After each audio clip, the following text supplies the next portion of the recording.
기도하고 시작하겠습니다. 감사합니다. 하나님 아버지, 우리를 늘 진리 가운데 인도해 주심을 감사합니다. 하나님의 말씀은 참으로 신비한 능력이 있습니다.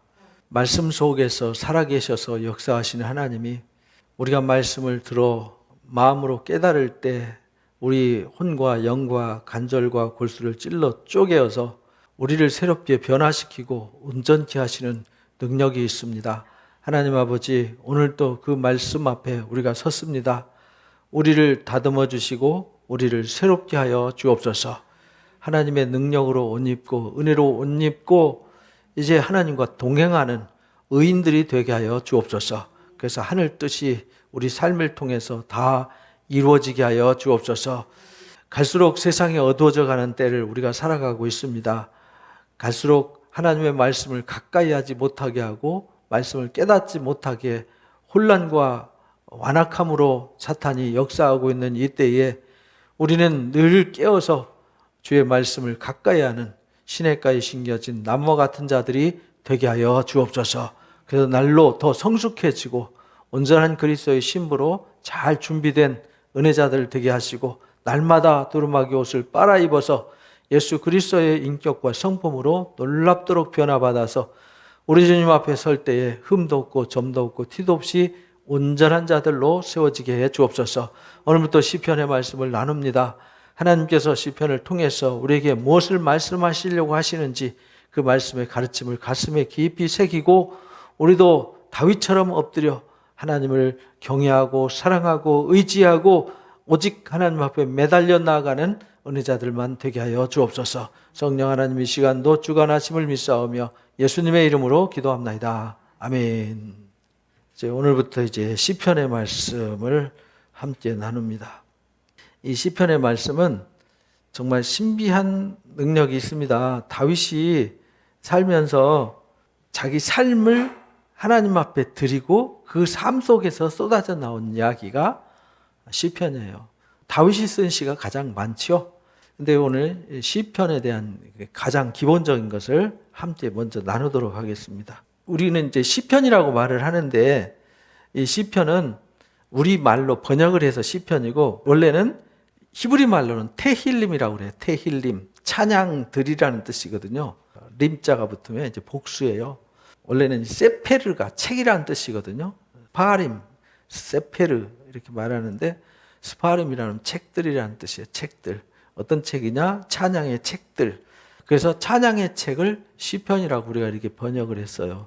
원래 70인역 성경에서는 풋살모이라고 이렇게 풋살모이, 원래는 풋살모스는 노래라는 뜻이에요. 노래. 근데 풋살모이는 이제 복수죠. 그래서 노래들. 어떤 노래냐? 하나님을 찬양하는 노래들. 그러니까 시편은 노래예요. 노래. 그러면서 우리는 이제 그걸 시라고 번역을 했죠. 찬양의 노래, 찬양의 시. 근데 주로 어떤 악기를 썼냐면 현악기. 현악기가 뭔지 아시죠? 줄로 돼서 뜯는 악기. 우리 뭐 검은고, 뭐 비파 이런 것처럼 우리 이제 기타죠, 기타. 고대 시대의 악기는 타악기와 현악기가 주로 이제 하나님을 찬양하는 악기였어요. 요즘 우리가 교회에서 건반 악기를 중요하게 여기잖아요. 드럼을 치고 기타를 치면 좀 이렇게 좀 뭐랄까 수준이 떨어지는 이렇게 생각을 했었어요. 근데 요즘은 이제 경배와 찬양 이래서 기타도 치고 드럼도 치고 이렇게 했는데 원래 처음에 하나님을 찬양하는 악기는 소고였어요. 소고. 작은 북이죠. 막 두드려 따다닥닥닥닥닥닥닥닥 두드리는 이게 찬양 도구였어요. 그 다음에 현악기, 비파, 수금 이런 걸 통해서 현악기로 하나님을 찬양했었어요. 그래서 현악기에 맞춰 부른 노래들이 풋살모이였어요. 풋살모이. 그거를 이제 영어로 풋살모이가 어원이 돼가지고 영어 성경이 이제 쌈이라고 부르요. 쌈. 앞에 P는 묵음으로 이제 처리해버리고 이제 쌈. 근데 쌈인데 그게 노래 들으니까 쌈스 이렇게 그걸 우리로 성경을 번역할 때 시편 이렇게 우리 글로 번역을 한 거예요. 성문서 앞에 솔로몬의 글보다 앞에 욥기 다음에 시편, 잠언, 전도서 이렇게 되잖아요. 다윗이 아버지보다 앞서니까 거기 이제 솔로몬의 글보다 앞에 두었더라 이런 얘기입니다. 그리고 이 시편은 주로 신앙 공동체의 시였어요. 쉽게 말하면 이스라엘 언약 백성들의, 그리고 개인의 체험과 고백의 시, 그리고 찬양, 하나님을 찬양하는 찬양의 시, 그 다음에 왕의 시, 이런 걸로 이루어졌는데, 주로 우리가 이제 사무엘 상하 배웠잖아요. 사무엘 상하 보면 주로 무슨 얘기죠? 다윗과 사울 얘기죠. 다윗과 사울. 이제 다윗이 시를 썼는데 언제 쓰냐면 사울 왕한테 쫓겨다니면서, 사울 왕한테 쫓겨다니면서 써요. 쫓겨다니면서 어떤 기도가 나올까요?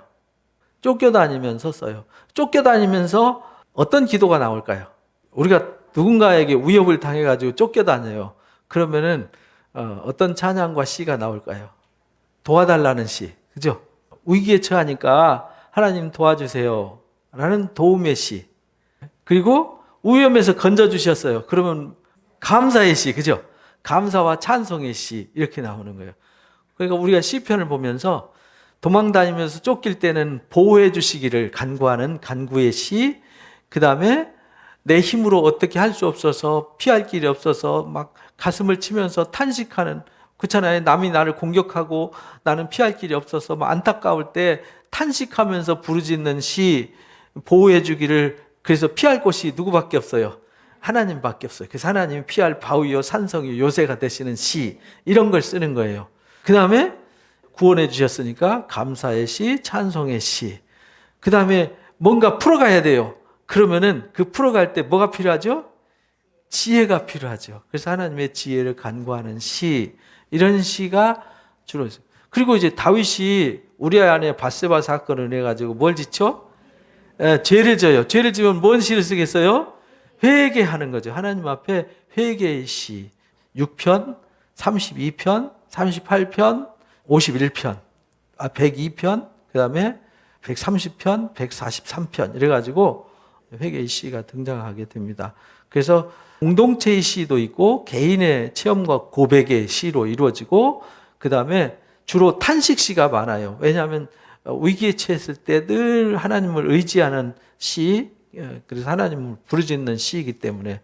근데 결국은 탄식이 뭘로 끝나냐면 찬양으로 끝나요. 왜? 하나님 앞에 탄식하며 매달리고 부르짖었더니 하나님이 도와주시고 구원해 주셨거든요. 그래서 또 그렇게 해 주실 것을 믿고 찬송으로 끝나는 거예요.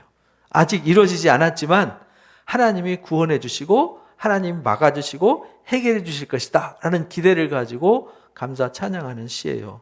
그래서 시편의 모든 결론은 하나님을 찬양해야 한다는 찬양으로 결론 짓는다.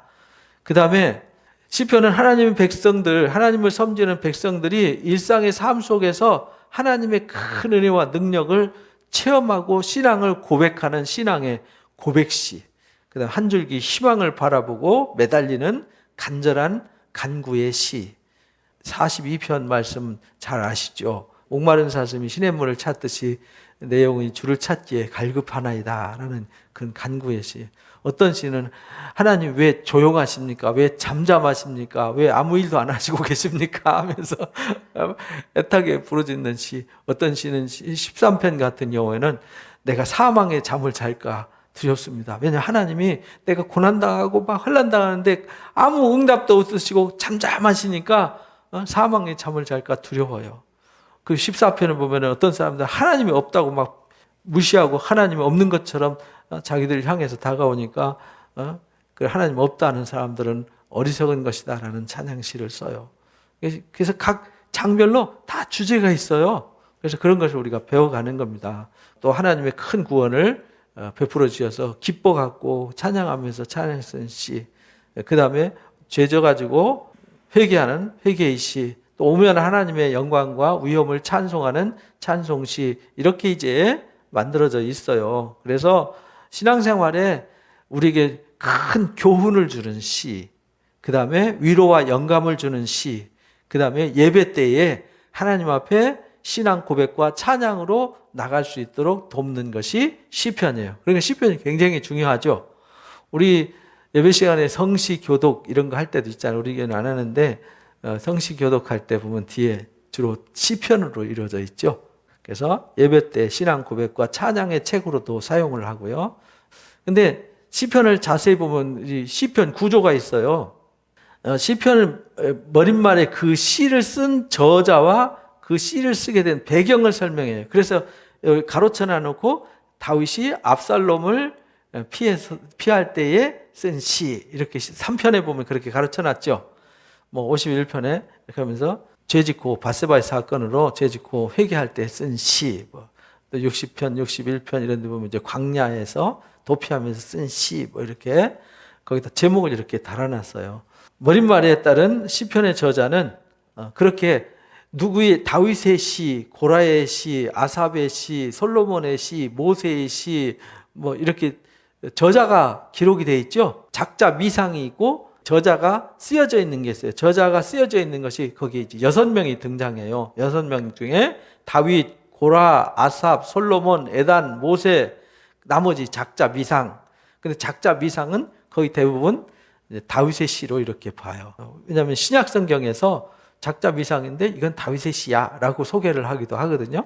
그래서 대부분 작자 미상은 다윗의 시의 흐름과 유사해요. 그래서 많은 시를 다윗의 시로 보는데 정확하지는 않으니까 그 상황은 똑같아요. 주로 여기 등장하는 사람들 다윗, 고라, 아삽. 다윗은 사울한테 도망 다니고 피해 다니면서 또 자기 아들 압살롬한테 배신당해가지고 도망 다니면서 자기 가족들의 아픈 역사를 생각하면서 쓴 시, 그죠? 그리고 하나님이 그 속에서 구원해 주시고 블레셋과 싸우면서 주변 나라들과 싸우면서 하나님이 함께했던 찬송, 승리하는 승전시, 시편 18편이잖아요. 사무엘하 22장 시를 그대로 이제 옮겨놨는데, 그 다음에 고라와 아삽은 뭐 하는 사람들이냐면 레위 자손들이에요. 이 사람들은 성전에서 하나님을 섬기는 사람들이에요. 그러니까 고라 자손들이 성전에서 섬기는, 아삽 사람들은 주로 찬송하는 찬양대잖아요. 찬양대. 이런 사람들. 그러니까 그 사람들이 성전이 없어졌잖아요. 그럼 이 사람들이 뭐가 없어졌어요? 할 일이 없어졌죠. 그러면은 성전에서 섬길 때는 아주 무덤덤하니 당연히 할 일이니까 생각하고 별로 감사할 줄 몰랐는데 이제 성전이 없어지고 남의 나라에 포로로 끌려갔어요. 그럼 그때 무슨 생각이 날까요? 옛날에 성전에서 열심히 하나님을 섬겼던 일들이 그게 얼마나 소중했는지가 생각이 나는 거죠. 우리도 마찬가지죠. 요즘 코로나 때문에 마음껏 예배 못 드릴 때에는 마음껏 예배 드리고 활동하고 막 하던 그 시절이 그립고 막 이러듯이, 또 예를 들어서 우리가 핍박당하는 시대에 산다 그러면은 핍박해서 예배를 드릴 수 없어서 동굴에 숨어서 몰래 예배하고 막 집에 숨어가지고 다락방에 숨어가지고 누가 오나 망 보면서 예배하고 막 이런 시대가 있었단 말이죠. 그런 때에 어떤 마음인지 이해가 되시죠? 그런 마음이 고라와 아삽의 마음에 담겨져 있어요. 그리고 하나님이 그들을 회복시켜줬을 때 그 마음의 기쁨이 있잖아요. 그 다음에 하나님이 어떻게 일하셨는지 그 일하심을 고백하면서 이렇게 하나님이 우리를 사랑하시고 우리를 일했는데 우리가 하나님 마음을 몰라주고 하나님 뜻을 몰라주고 타락하고 부패해서 징계당하는 모습을 보면서 안타까워하면서 쓰는 시. 솔로몬도 하나님께서 은혜와 복을 막 부어주실 때, 지혜를 주실 때 쓴 시가 있는가 하면 하나님이 함께 하시지 않으면 아무것도 아니라는 시가 나와요. 그래서 그 대표적인 시가 127편에 나오잖아요. 파수꾼의 경성함이 하나님이 지키시고 보호하시지 않으면 헛되다라는 거죠. 하나님이 보호하시고 인도하실 때만 모든 것이 유효하지 하나님 함께 하시면 아무것도 아니더라면 이런 고백시도 나오는 거예요. 그 다음에 에단은 아주 지혜자거든요. 지혜자의 시 한 편 딱 나와요. 모세의 시도 딱 한 편 나오죠. 모세는 주로 어떤 시냐면은 하나님이 우리를 어떻게 애굽에서 이끌어내고 우리를 어떻게 이끌어 가시고 우리를 어디로 이끌어 가시는지, 그러면서 우리 인생에 얼마나 하나님 앞에 헛된 건지를 돌아보면서 하나님 말씀을 순종할 것을 요구하는 시, 이렇게 이제 나와요. 그래서 6명의 저자가 등장하는데 그 저자들의 특성을 우리가 이해를 해야 되는 거죠. 상황. 시편은 그냥 산 꼭대기에 올라가서 하늘 쳐다보면서 야, 자연 아름답네 하면서 시인들이 쓴 시가 아니고, 어디 바닷가에 가가지고 어디 호숫가에 앉아서 탁 보면서 감동돼가지고 쓴 그런 시가 아니고, 내가 삶 속에서 부딪히면서 환난을 당하고 고난을 당하고 역경을 이겨나가면서 하나님의 은혜를 체험하면서 또 하나님 앞에 부르짖으면서 쓴 시라는 거예요. 그리고 하나님이 싸워 이겨주셔서 너무 감사해서 감사와 찬송의 시를 쓴 거란 말이죠. 그런 상황 이해를 우리가 잘 해야 돼요. 그래서 시편은 모세 때부터 쓰여진 거잖아요. 그러니까 모세 때면은 BC 15세기죠. BC 15세기부터 다윗 왕, 그 다음에 포로에서 귀환할 때까지니까 포로에서 귀환할 때가 6세기, 5세기, 6세기잖아요. 538년에 1차 귀환하고 458년, 444년, 그러니까 440년 되면 5세기잖아요. BC 5세기. 500년 되면 6세기. 그러니까 15세기부터 1000년의 역사가 담겨진 것이 시편이에요. 굉장히 긴 역사죠. 우리가 성경을 보면서 우리가 배워야 되는 게 뭐냐면요. 세상의 학자들이 세상의 역사를 가지고 성경은 가짜다, 진짜다 이렇게 분별하거든요. 그런데 세상의 역사는 뭘 통해서 확인이 됐냐면 성경을 통해서 검증이 된 거예요. 애굽이라는 나라가 있었는지 아수르라는 나라가 있었는지 옛날엔 기록이 없었어요. 기록이 없었는데 성경에 아수르가 나오잖아요. 성경에 바빌론이 나오잖아요. 그래서 그 땅을 파는 거예요. 파보니까 아 진짜 바빌론이 있었네? 여기 아수르가 있었네? 이래서 만들어진 것이 근대 현대에 만들어진 고고학이라는 걸 통해서 발굴이 된 거예요. 그 이전에는 그 나라가 있었는지 없었는지 관심도 없었고요. 그렇잖아요. 고대 시대는 자기 부족 살기 바빴고 각자 자기 제국 살리기 바빴고 그러다가 없어지고 또 새로운 나라가 생기고 또 없어지고 새로운 나라가 생기니까 남의 역사 관심 있어요? 없어요? 없어요. 근데 다 사장됐는데 그 모든 역사 얘기가 어디가 기록되어 있냐면 성경에 기록이 되어 있어요. 그 성경 기록된 거 보고 찾아가서 파헤치는 거죠. 근데 땅을 파보니까 다윗의 얘기가 안 나와요. 에이, 다윗은 가상인물인가? 그래서 파다 보니까 톡이 쪼가게 다윗 얘기가 나오고 오, 다윗 진짜네? 또 예수님 때 당시에 본디오 빌라도가 재판을 하잖아요. 예수님. 본디오 빌라도가 진짜 있었나? 근데 땅 파보니까 폰티우스 필라투스라고 하는 석판이 발견돼요. 오 진짜네? 이렇게. 그러니까 땅을 파가지고 발견해서 성경을 옳다 그르다 하는 게 아니라 거꾸로예요. 성경에 역사가 있었으니까 고대 수메르 문명, 고대 수메르가 뭐지? 근데 수메르가 보니까 우리 성경에 신할 땅 이렇게 나오잖아요. 함 족속들이 동쪽으로 이동해가지고 신할 땅, 근데 신할 땅이 어딘가 했더니 고대 바벨론, 수메르 문명이었단 말이에요. 수메르가 신할이었구나. 우리가 세상에서 배운 역사와 성경에서 배운 역사는 이렇게 이름이 달라요. 그러다 보니까 혼돈스러운데 이미 역사 배운 얘기 보면은 다 성경이. 그래서 성경만큼 인명과 지명과 역사를 일관되게 기록한 기록은 세상에 존재하지 않아요. 그러니까 세상에 성경보다 위대한 책이 있어요, 없어요? 없어요. 그런데 세상에서 공부 좀 했다는 고고학자들 또는 무슨 이런 역사학자들이 세상 역사책을 갖고 와서 성경은 이건 사실이 아니야, 맞아, 틀려 이렇게 말하는 거는 웃기는 거예요. 우리가 그걸 알아야 돼요. 그래서 그런 사람들 얘기하면 그다 성경 보고 그 사람들 찾아서 연구해가지고 그게 있는지 없는지 안 거야? 이렇게 말하면 돼요. 그리고 우리는 그것도 모르고 세상 어떤 유명하다는 박사가 학자가 성경에 대해서 어쩌고 저쩌고 뭐 그런가? 성경 문제 있는 거 아니야? 이렇게 말하잖아요. 그거는 학문의 기초가 우리가 안 돼 있어서 그런 거예요. 분명한 것은 성경의 역사가 있기 때문에 그 역사를 학자들이 찾아가고 연구하고 발견하다 보니까 땅을 뒤지고 파서 그때 당시에 그 문서들 찾아서 짜집기 하다 보니까 이 성경 역사와 약간 갭이 생기잖아요. 근데 우리가 작년 있었던 일도 잘 기억을 못 하는데 3000년 전, 5000년 전 역사를 우리가 어떻게 딱 맞추겠어요. 그래서 고대 역사는 지금 우리가 하루만 틀려도 시간만 틀려도 법정에서 인정을 안 하잖아요. 그죠? 근데 고대 시대에는 시간 개념이 그냥 100년, 10년은 그냥 훌쩍훌쩍 뛰어넘어요. 약 15세기 이러면은 한 세기가 들어가는 거잖아요. 그 안에 1440년도 있고 1410년도 있는데 그냥 3, 40년은 퉁쳐서 넘겨요. 근데 우리는 3, 40년 퉁쳐서 넘길 수 있어요? 우리 역사는 가까우니까 세밀하게 찾아볼 수 있잖아요. 기록이 있으니까. 고대는 기록도 없어요. 흔적도 없어요. 그냥 땅 파고 돌멩이나 석판 뭐 이런 거 비석 이런 거 찾아가지고 아마 그때 이런 게 있었을 거야 라는 추측으로 학문이 만들어진 거거든요.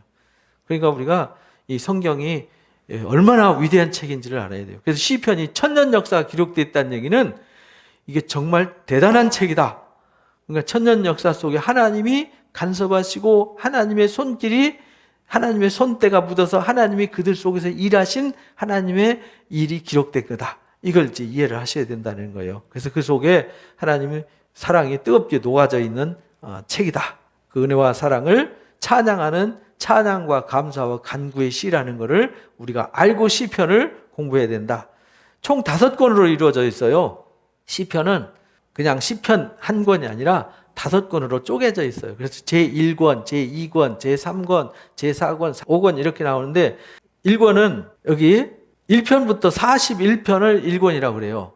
그리고 2권은 42편부터 72편, 3권은 73편부터 89편, 그 다음에 4권은 90편부터 106편, 제5권은 107편부터 150편 이렇게 이제 분류가 돼요.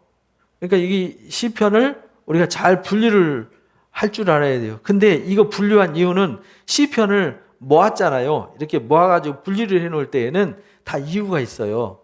이 처음에는 환난과 고난 속에서 역경 속에서 이겨가는 하나님의 역사 얘기가 기록되어져요. 그러다가 이들이 하나님이 승리케 하시지만 하나님 말씀 불순종해서 뭐하죠? 바벨론 포로로 끌려가고 성전이 없어지고 떠돌이 신세가 돼요.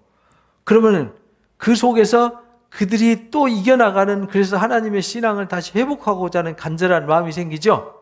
그리고 하나님 거기서 어떻게 해요? 돌아오게 하잖아요. 돌아오게 하고 나중에는 승리와 모든 것을 완성시키시는 하나님의 영광을 찬양하는 찬양시로 끝나는 거예요.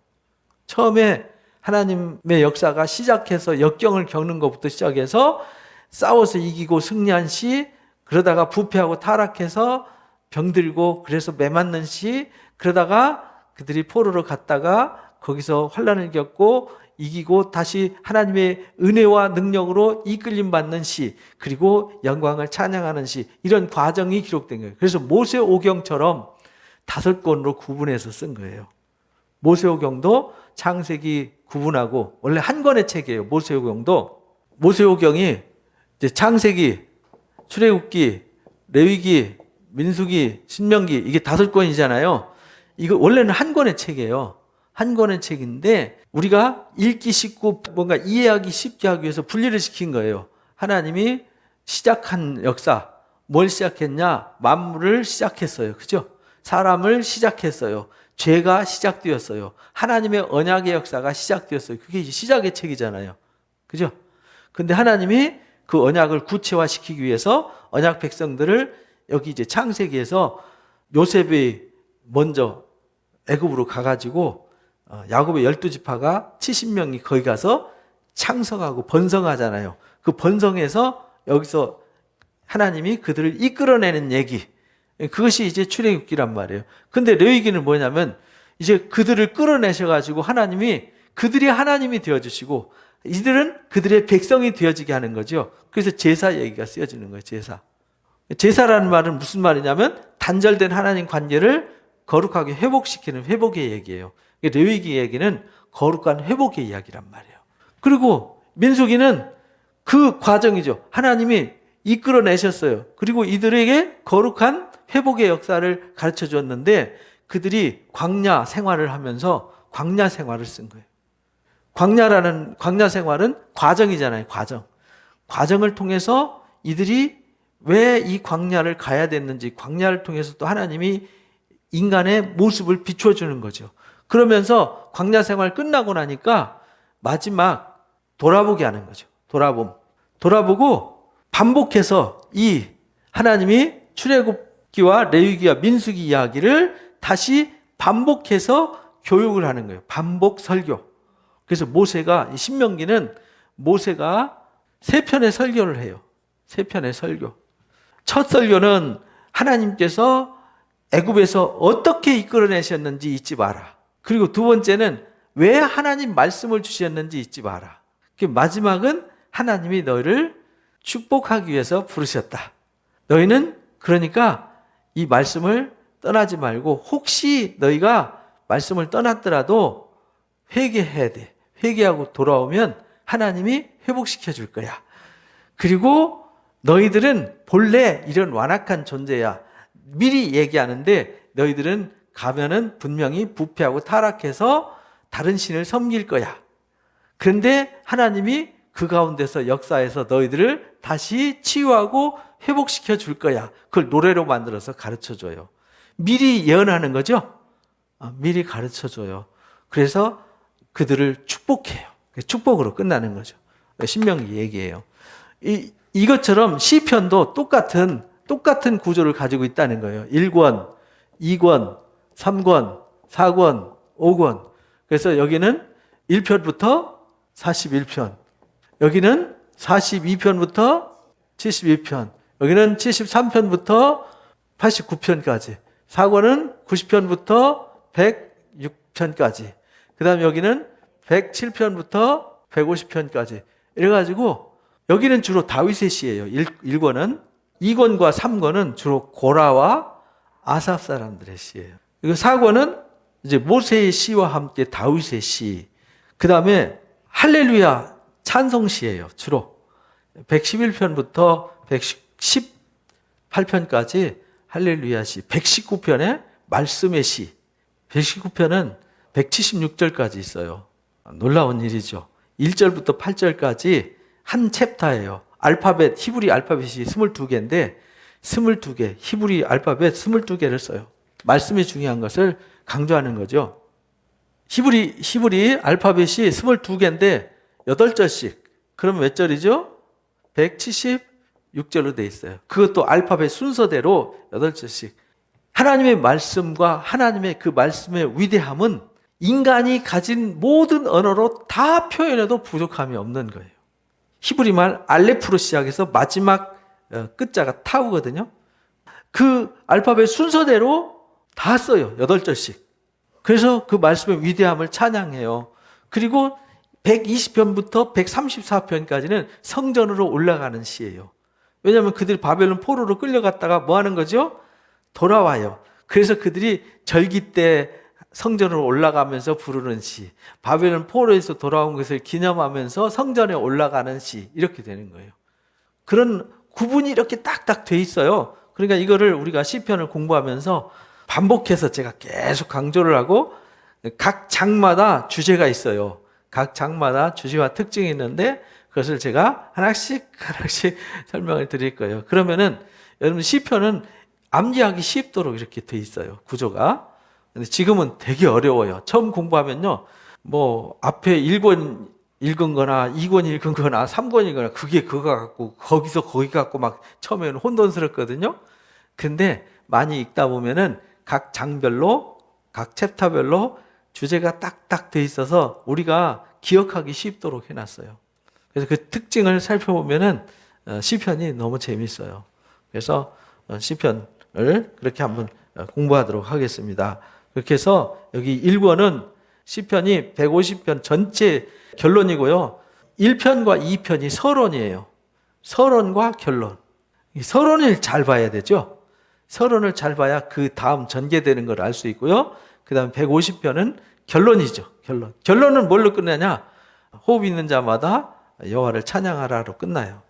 그래서 1편, 2편을 자세히 이제 공부하시면은 시편은 이렇게 흘러가겠구나라는 것을 금방 알 수 있어요. 그리고 매 권 끝날 때마다 이 송령이 나와요. 41편 끝절에는 이스라엘의 하나님 여호와를 영원부터 영원까지 찬송하라 하면서 아멘 아멘 하고 끝나죠. 또 2권 끝날 때도 영원하신 그 이름을 영원히 찬송해라. 그래서 온 땅에 영광이 충만할지어다. 아멘 아멘. 여기도 아멘 아멘. 그죠?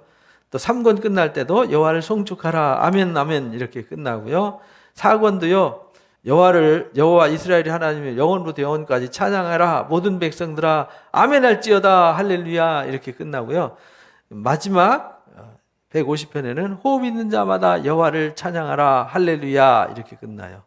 여기서 이제 할렐루야라는 말이 시편에 이제 제일 많이 나오는데 계시록에 잠깐 나오고요. 다른 성경에 할렐루야라는 얘기 못 들어봤죠? 창세기 안 나오죠? 출애굽기 안 나오죠?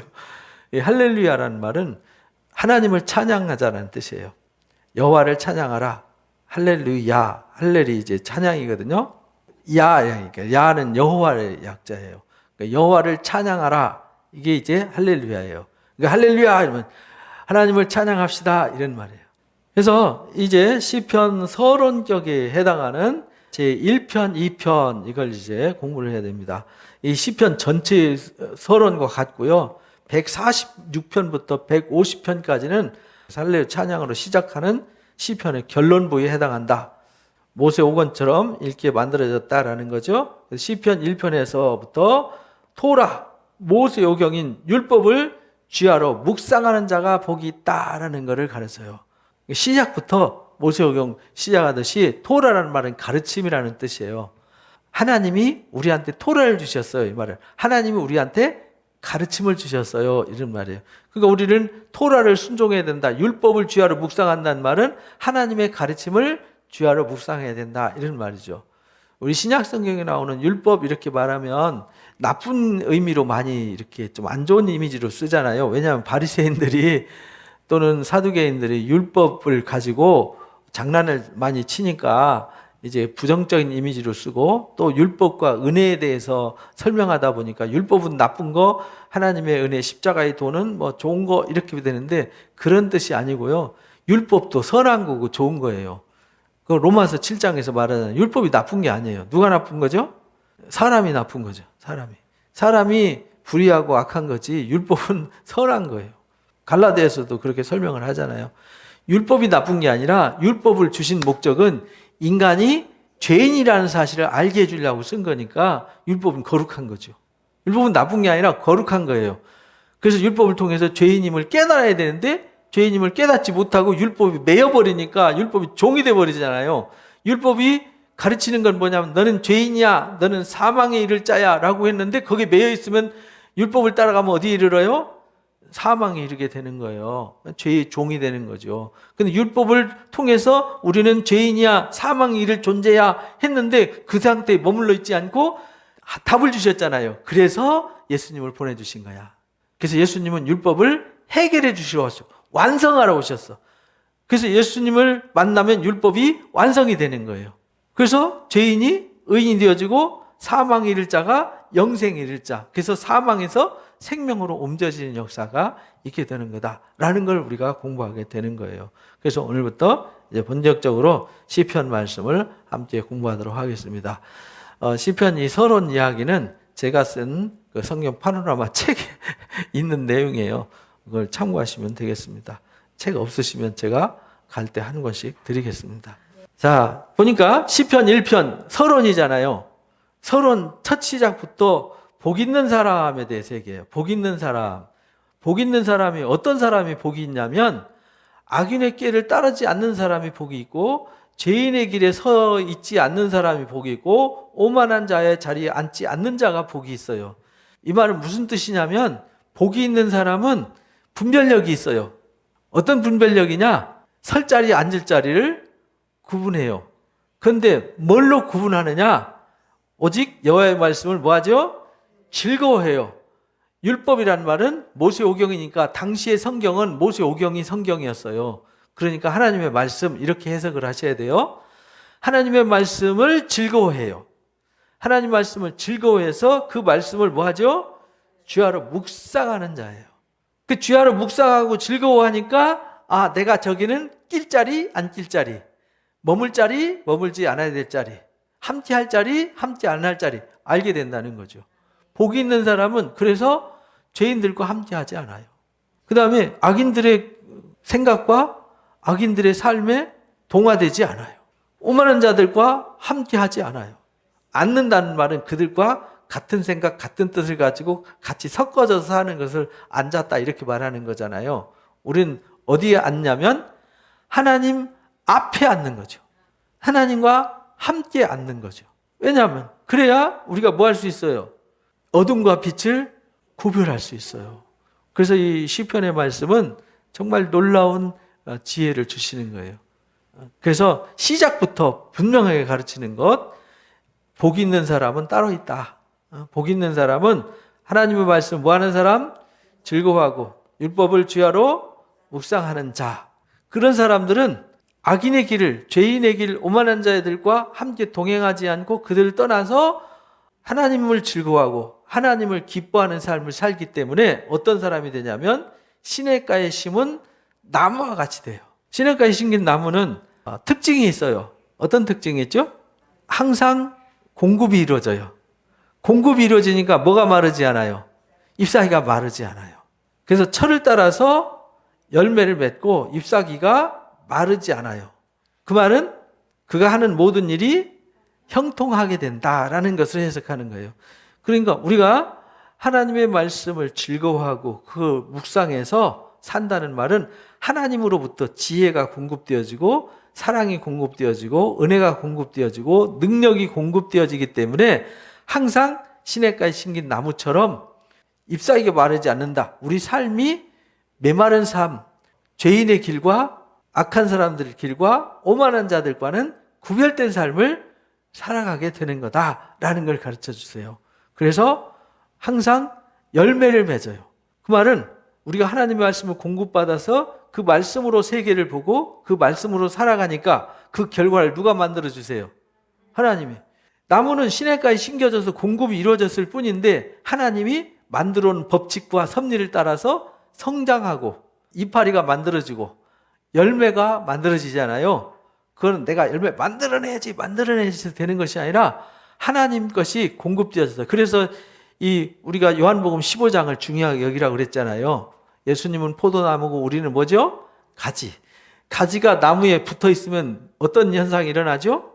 뿌리와 나무로부터 공급이 이루어진단 말이에요. 그런데 어떤 것이 공급되어지냐면 예수님의 본성이 공급되어지는 거예요. 예수님의 성품, 예수님의 마음, 예수님의 생명, 예수님의 지혜, 예수님의 능력, 사랑, 은혜, 이게 공급되어지는 거예요. 그러니까 나무에서 가지가 접붙여서 공급받으니까 어떤 열매를 맺을까요? 어떤 좋은 열매? 예수님의 열매를 맺는 거죠. 그죠? 예수님으로부터 공급받았으니까 예수님의 인격의 열매, 예수님의 성품의 열매를 맺는 거잖아요. 그래서 우리 삶에 감사와 기쁨과 즐거움과 찬송과 이런 것들이 맺혀지는 것이죠. 진리의 자유가 열매로 나타나는 거예요. 근데 가지가 꺾이면 금방 말라버리잖아요. 가지가 꺾이면 제일 먼저 뭐가 문제가 생기죠? 공급이 단절되는 거예요. 그러니까 우리 신앙에 제일 무서운 게 뭐냐면 단절이에요. 하나님이 이 땅에 뭐하러 오셨냐면 단절된 우리를 하나님과 연결시키러 왔어요. 근데 이 시편에서는 그 가지가 접붙여진다는 것을 뭘로 설명했냐면 율법을 즐거워한다, 주야로 묵상한다. 그러니까 항상 연결되어 있는 거죠. 주야로 공급이 이루어진다는 말이에요. 즐거워한다. 그러니까 하나님이 주시는 공급을 거부하는 것이 아니라 기쁨으로 받아들이는 거죠. 그렇잖아요. 나무에서 공급되는 것을 가지가 열심히 공급받아야 쑥쑥 자라고 이파리가 무성해지고 꽃이 피고 열매를 맺는 거잖아요. 근데 그 공급이 단절되는 순간 금방은 살아있는 거나 다를 바가 없어요. 이 가지 꺾어 보면요. 지금 붙어 있는 거나 꺾인 거나 차이가 없어요. 근데 반나절 지나고 하루 지나면 어때요? 시들부들 하다가 며칠 지나면은 말라서 생명이 아예 없어져 버리죠. 그것처럼 우리가 주님 안에 붙어 있으면 주님은 어떤 분이냐면 영원하신 분이란 말이에요. 그래서 예수를 믿으면 예수님처럼 영원해지는 거죠. 이렇게 이제 놀라운 섭리가 담겨져 있는 거예요. 그래서 복 있는 사람은 하나님의 말씀을 즐거워한다. 그러니까 우리가 하나님 말씀 뭐 해야 돼요? 즐거워해야 돼요. 세상 이야기나 세상 일을 즐거워하면 안 돼요. 그거는 나에게 주신 사명이고 누리라고 주신 것이니까 누리는 거지, 우리가 진짜 갈망하고 사모하고 좋아하는 것은 하나님이 돼야 된다는 겁니다. 그래서 그걸 주야로 묵상하면은 시냇가에 심긴 나무처럼 철을 따라서 열매 맺고 잎사귀가 마르지 않고 그래서 다 형통할 거다. 근데 반대로 하나님과 단절된 악인들, 하나님을 즐거워하지 않아요. 말씀을 즐거워하지 않아요. 주야로 말씀을 묵상하지 않아요. 그런 사람들은 어떤 사람과 같으냐면 바람에 나는 겨와 같아요. 겨를 수북하게 쌓아놓으면 많아 보여요. 그래서 인간이 막 노력해서 뭘 쌓아놔요. 근데 바람이 분다는 말은 무슨 뜻이냐면 세월이 지나간다. 시간이 흘러간다. 나중에 뭐가 남아요? 허무만 남아요. 허무. 아무것도 안 남아요. 바람에 나는 겨처럼 시간 지나면서 다 날아가 버리고 나중에는 아무것도 없어져요. 우리 인생이 그래요. 태어나서 열심히 공부하고 노력하고 수고해서 어떤 가치를 막 쌓아가요. 그래서 성공했다 그러고 뭘 이뤘다고 했는데 돌아보니까 어떻게 됐어요? 이빨 빠지고 머리 허옇게 새고 허리 꼬부라지고 여기 아프고 저기 아프고 먹어도 소화가 안 되고 이렇게 되잖아요. 그래서 전도서 12장에 그렇게 되기 전에 여호와를 기억하라. 창조주 하나님을 기억하라고 이제 전도서 12장에 그렇게 기록이 돼 있어요. 젊었을 때부터 열심히 하나님을 섬기고 하나님을 경외하는 이 신앙의 뿌리를 잘 살려가라. 왜냐하면 나이 먹고 다 이렇게 시들어가고 병들어가고 그래서 나중에는요 소리도 안 들려요. 뱃돌 소리도 안 들리고요. 뭘 씹어도 맛을 모르고요. 눈은 흐려가지고 뭐 봐도 안 보여요. 이런 때가 오기 전에 미리 어려서부터 하나님 말씀을 잘 살아라. 젊어서부터 그래야 되는데 요즘은 노세 젊어서 노세 해가지고 젊은 사람들은 다 세상에 나가서 세상 즐거움에 푹 빠져가지고 살아가는 거예요. 그러다가 시간 다 보내고 세상에서 뭐 쌓은 것처럼 이제 결을 잔뜩 쌓아놨어요. 근데 어느 날 보니까 내가 쌓아놓은 것이 다 날아가고 하나님 앞에 갈 때는 뭐 가지고 가죠? 빈손으로 왔는데 빈손으로 가는 거죠. 이렇게 되는 거예요. 그 허무한 것이라는 거죠. 그래서 악인들은 그와 같다. 욕심내가지고 막 남의 거 빼들고 자기 걸 이루겠다고 막 쌓았는데 가보니까 아무것도 남는 게 없어요. 그러므로 악인들은 심판을 견디지 못해요. 죄인들이 의인의 회중에 들지 못해요. 이렇게 되는 거예요. 그래서 신앙은 어느 날 갑자기 해서 되는 것이 아니라 벽돌 쌓듯이 하나씩 하나씩 쌓아가는 거다. 주일날 말씀 들었죠? 그래서 우리가 사랑과 선행을 하나씩 하나씩 쌓아가는 거예요. 그러니까 갑자기 덧붙여졌다고 그래서 갑자기 공급받아서 막 자고 일어났더니 막 갑자기 막 1m 자라고 갑자기 열매가 막 수박 많은 것이 열리고 이런 것이 아니라는 거예요. 덧붙여져서 적응하는 기간이 필요하고 그렇잖아요. 이질적인 것이 접합돼 가지고 생가지 내가 남의 딴 데 세상에 접붙여져서 살다가 꺾어가지고 주님의 나무에 포도나무에 접붙여진 거잖아요. 그러면은 이전에 내 것은 버리고 주님의 것으로 채워져야 되는 과정이 필요한 거예요. 그러니까 열심히 말씀을 즐거워하고 하나님 말씀을 주야로 묵상해서 그 말씀이 은혜롭고 감사하고 기쁘고 막 내 마음에 그 은혜와 감동이 살아있도록 그래서 주님만 만나면 기쁘고 위로가 되고 힘이 되고 그저 내가 무엇을 구하더니 다 들어주시니까 엎드려서 기도할 수 있고 막 이런 이 은혜로운 감동의 삶이 이어져 가야 되는 거죠. 그전에는 예배 드리는 것도 힘들고 꼭 교회 가야 되나 막 이러고 강제로 끌려오기도 하고 성경 읽으면은 그냥 2절만 읽으면 졸려갖고 막 잠이 와서 막 견딜 수가 없고 그러지만 그런 과정을 지나고 나면 나중에 진짜 눈이 떠져서 즐겁고 귀가 열려서 하나님 말씀이 즐겁고 감사하고 마음이 열려서 성령에 감동되어지고 이렇게 되는 거죠. 그래서 과정을 통해서 되는 거예요. 그러나 악인들은 아예 단절되어서 하나님을 사랑하지도 않고 즐거워하지도 않고 그 말씀을 묵상하지도 않기 때문에 허무에 굴복하고 심판에 이를 수밖에 없어요. 그래서 의인들의 회중에 참여할 수 없어요. 무릇 의인들의 길은 하나님께서 뭐 하시죠? 인정하세요. 왜? 하나님이 만들어 놓은 길, 하나님이 접붙여지면은 책임져 주시겠다 했잖아요. 그죠? 접붙여지니까 책임져줘요? 안 져줘요? 주시니까 주시는 걸 공급받으니까 성장하고 열매를 맺잖아요. 그래서 주님과 하나가 되는 거죠. 주님과 하나가 되니까 주님이 영생하시니까 우리도 뭐 하는 거예요? 영생하게 되는 것이죠. 그래서 옛날에 나는 없어져 버리고 주님과 하나가 되어서 주님의 몸이 되는 거잖아요. 그죠? 그래서 우리가 예수 믿는다는 것은 옛사람은 죽고 그리스도 안에 새로운 피조물이 되는 거예요. 고린도 후서 5장 말씀이죠. 그래서 의인들의 길은 하나님이 인정하세요. 그러나 악인의 길은 망하게 된다. 이 말은 단절되었기 때문에 하나님이 뭘 해줄 수 있는 방법이 없어요. 하나님도 방법이 없는 삶이 악인의 삶이에요. 그러나 하나님도 방법이 있는 하나님이 책임져 주는 삶. 이것이 시편 1편이다. 그러니까 이 시편 1편이 전체의 흐름이에요. 그래서 다윗이 시냇가에 심긴 나무와 같아요. 때로는 죄져 가지고 꺾여지만 회개해서 다시 접붙여져요. 그죠? 그래서 그가 죄를 지었을 때는 얼마나 아픔이 있었어요. 아들이 딸을 강간하고, 아들이 아들을 죽이고, 아들이 아버지 죽이겠다고 반역하고 칼 들고 쫓아오고. 세상에 그런 일은 없어요. 우리는 그런 일 안 겪었잖아요. 겪지도 않는 일인데 다윗은 그런 정말 인간이 겪을 수 있는 가장 쓰라리고 아픈 고통을 겪지만 그 상황 속에서 다윗은 하나님을 즐거워하고 하나님 말씀을 주야라 묵상하는 쪽으로 방향을 선회하죠. 그랬더니 어떻게 됐어요? 하나님이 다 회복시켜 주셔서 그 얘기가 시편 전체에 흐르는 거예요. 그리고 그 흐름 얘기가 누구한테 얘기하는 거죠? 오늘 우리한테 얘기하는 거예요. 우리가 하나님에게 돌아와서 하나님과 단절되었던 우리가 하나님과 접붙여져서 하나님과 하나가 되는 거죠. 오늘날 우리는 그리스도와 연합되어지는 거죠.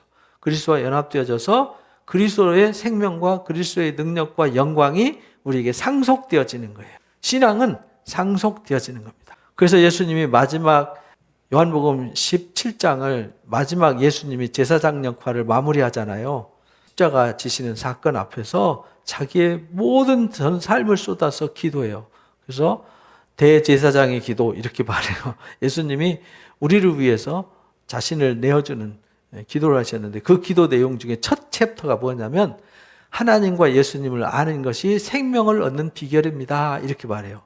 요한복음 17장의 3절 보면은 영생은 유일하신 참 하나님과 그의 보내신 자 예수 그리스도를 뭐 하는 거?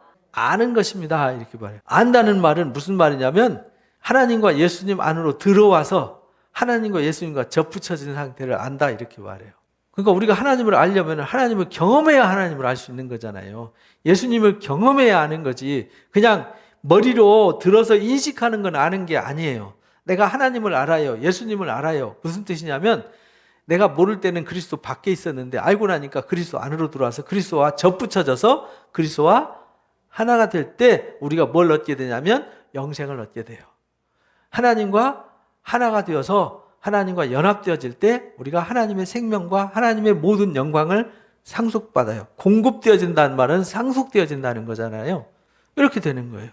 그러니까 우리가 예수를 믿는다는 것은 단순히 머리를 인식하는 것이 아니라 하나가 되는 거예요. 그래서 이 뒤에 나오는 기도 내용이 아버지와 내가 하나인 것처럼 이들이 하나가 되게 해주십시오. 그리고 저들이 서로 사랑해서 하나가 되게 해주십시오. 그리고 내가 이들을 거룩하게 구별했습니다. 이들을 아버지의 말씀으로 거룩하게 해주십시오. 이 세 가지 기도 제목이 들어있어요. 알게 해주시고 거룩하게 해주시고 거룩하게 보호해 주시고 하나가 되게 해주세요. 이 세 가지 기도 제목이 핵심으로 들어가 있어요. 그러니까 오늘날 우리의 기도죠. 그게 우리의 기도. 내가 하나님을 체험해서 알아서 내가 그리스도와 하나님과 연합되어지고 가진 내가 포도나무신 주님과 접붙여져서 하나가 되는 거죠. 그래서 아버지와 내가 하나인 것처럼 예수님과 내가 하나가 돼야 되고 또 내가 하나님과 하나고 주님과 하나이듯이 여러분도 주님과 하나잖아요. 그럼 저와 여러분은 어떻게 돼야 돼요? 하나가 되는 거죠. 이런 영적 신비를 경험하는 것, 이것이 이제 시편 1편에 있는 거예요. 그러니까 시편 1편은 단순히 구약 이야기가 아니라 신구약의 모든 얘기를 통틀어서 얘기하는 거예요. 그래서 계시록에 이런 사람들이 우리가 지난주 말씀드렸듯이 두루마기를 빨아입는 자 이렇게 말해요. 빨아입는다는 말은 뭘로 빨겠어요? 말씀과 기도로 곧 그리스도의 보혈로. 그리스도의 보혈이 말씀과 기도란 말이에요. 그래서 그리스도의 보혈로 매일 빨아입으니까 옷이 어떨까요? 깨끗한 흰 세마포가 되는 거죠. 그래서 그런 사람들은 성에 들어갈 권세를 얻는다 이렇게 말하는 거예요. 그러나 악을 행하는 자들은 그 회중에 참여하지 못해요. 계시록 22장의 결론을 오늘 보고 예배를 마치도록 하겠습니다. 22장 마지막에 그걸 이제 두루마기를 빠는 자들은 복이 있어서 생명나무에 나가요. 그죠? 그래서 성에 들어갈 권세를 얻어요. 문들을 통해서 들어가고 생명. 그런데 악한 자들 뭐라고 설명했냐면 개들, 점술가들, 음행하는 자들, 살인자들, 우상 숭배자들 및 거짓말하고 지어내는 자들. 이게 이제 시편 1편 1절에 나오는 악인들, 죄인들, 오만한 자, 바람에 나는 개와 같은 사람들. 이런 사람들은 의인의 회중에 들지 못해요. 그러니까 시편에 나오는 말씀이나 계시록 마지막 결론이나 같은 거죠. 이 얘기는 누가 하는 거냐면 예수님이 하는 거다. 나는 광명한 새벽별이다. 다윗의 뿌리다. 라고 스스로 정체성을 예수님이 드러내셨어요. 이거 내 얘기야. 내가 하는 얘기라고 잘 들어. 이렇게 말씀하세요. 이렇게 해서 우리는 시편 1편이 시편 전체의 주제면서 성경 전체의 주제가 되는 거다. 마치 모세오경이 성경 전체의 이 바탕이 되듯이 시편 1편이 우리 신앙의 삶의 바탕이 되는 거다. 삶의 바탕. 그래서 이 바탕 위에서 우리 집을 잘 지어가시기를 주님의 이름으로 축복합니다. 우리 마음을 모아서 한 3분 정도 기도하고